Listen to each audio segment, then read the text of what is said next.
लेकिन सोने में जबरदस्त तेजी दिख रही है। आज अभी तक 1200 रुपए चढ़ने के बाद 10 ग्राम सोने का भाव 30,000 के पार हो गया है। पिछले कई महीने में सोने की कीमत गिरकर 26,000 तक पहुंच गई थी। सरकार की तरफ से सोने के इंपोर्ट को कम करने की तमाम कोशिशें भी हुई हैं। गोल्ड पर इंपोर्ट ड्यूटी भी बढ़ाई गई है, लेकिन जो सोना है, सोने का भी इंपोर्ट जो है वो लगातार बढ़ा हुआ है। और दिक्कत इस लिहाज से भी है क्योंकि उसके लिए आपको ज्यादा डॉलर चुकाने पड़ते हैं। ऐसे में इतना डॉलर सरकार के पास नहीं है। शंकर अय्यर जी हमारे साथ लगातार बने हुए हैं। शंकर जी, सरकार ने तमाम कोशिशें की कि कम से कम गोल्ड का इंपोर्ट कम हो पाए, लेकिन वो भी कोशिशें बेकार ही हुई।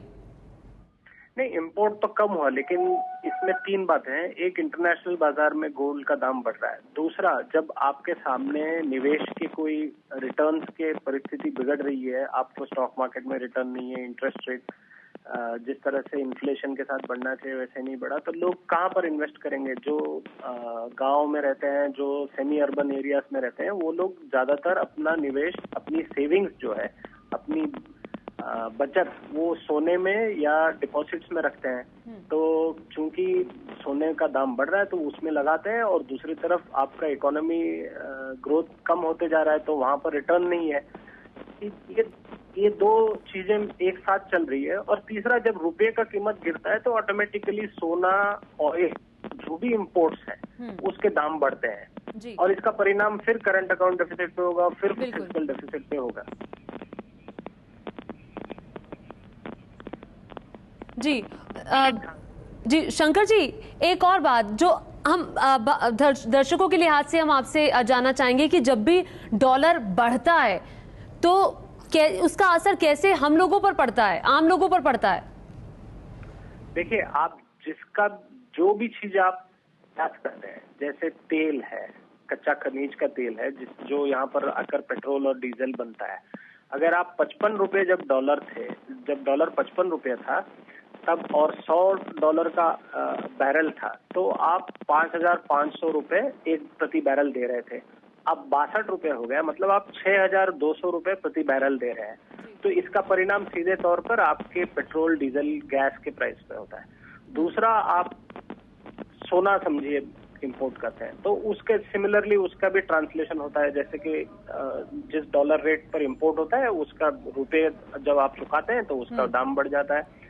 आप मोबाइल फोन, टेलीविजन सेट, गाड़ियों के स्पेयर पार्ट, बहुत सारे गाड़ियों के देश में गियर बॉक्सेस इंपोर्ट होते हैं। और इतना तक ही नहीं, जो ग्लासवेयर है, जो आम हम लोग पानी के लिए ग्लास यूज करते हैं, जो कप्स, सॉसर यूज करते हैं, कटलरी, क्रॉकरी यूज करते हैं, ये सारा आजकल इंपोर्ट हो रहा है। और इंपोर्ट इसलिए हो रहा है क्योंकि बाहर के देशों में जो इकोनॉमिक स्थिति है, जो गवर्नमेंट की डिसीजन मेकिंग है, हमारे से बेहतर है। वहां पर पावर सस्ता है, जमीन मिलता है, पानी मिलती है, सहूलियत है, इसलिए वो कॉम्पिटिटिव रेट पर बना पाते हैं। हमारे यहाँ जो ये सारे जो जितने भी इंडस्ट्रीज हैं, ये ठप पड़े हुए हैं। जी, और अब देखना होगा कि आरबीआई के पास क्या विकल्प है इस स्थिति का सामना करने के लिए। बहुत शुक्रिया शंकर अय्यर जी, एबीपी न्यूज से बातचीत करने के लिए। तो बड़ी बात कुल मिलाकर ये है कि अब दिक्कत जो है वो बढ़ जाएगी, क्योंकि अगर आप बाहर पढ़ने के लिए जाना चाहते हैं वो आपके लिए महंगा हो जाएगा, आप घूमने जाना चाहते हैं वो आपके लिए महंगा हो जाएगा, आप शॉपिंग के लिए जाना चाहते हैं उसमें आपको दिक्कत होगी, उसके लिए आपको ज्यादा पैसे चुकाने होंगे। तो विदेश से जो आने वाला सामान है वो सारा महंगा हो जाएगा, भले ही वो कोई भी चीज हो। और विदेश में पढ़ाई जो है वो भी महंगी हो जाएगी, उसके लिए आपको ज्यादा पैसे चुकाने होंगे। पेट्रोल डीजल के भाव बढ़ जाएंगे, पेट्रोल डीजल के भाव बढ़ेंगे तो सरकार का करंट अकाउंट डेफिसिट भी बढ़ जाएगा। और पेट्रोल डीजल के भाव बढ़ने का मतलब है कि आपका पेट्रोल और डीजल जब बढ़ जाएगा तो महंगाई भी उससे बढ़ जाएगी, ट्रांसपोर्ट महंगा हो जाएगा। तो ये देखिए 1997 में स्थिति क्या थी, $1 और ₹1 की स्थिति एक जैसी थी, दोनों बराबर थे। लेकिन उसके बाद स्थिति बिगड़ती गई और ये खाई काफी गहरी होती गई। 1992 में ₹4.75 तक, 1990 में ₹17.50 तक, 2000 तक आते आते ₹45 का $1 हो गया। और उसके बाद स्थिति 2012 में ये थी कि ₹57.15 और 2013 तक ₹62 $1 जो है उसकी कीमत 62 रुपए हो गई। यानी कि 1947 यानी कि जब देश आजाद हुआ था तब से लेकर इस साल आज तक, कल ही हमने आजादी का जश्न मनाया है, आजादी की सालगिरह मनाई है, और ये देखिए इन 67 सालों में अंतर कितना, इन 67 सालों में 62 रुपए का अंतर आ चुका है।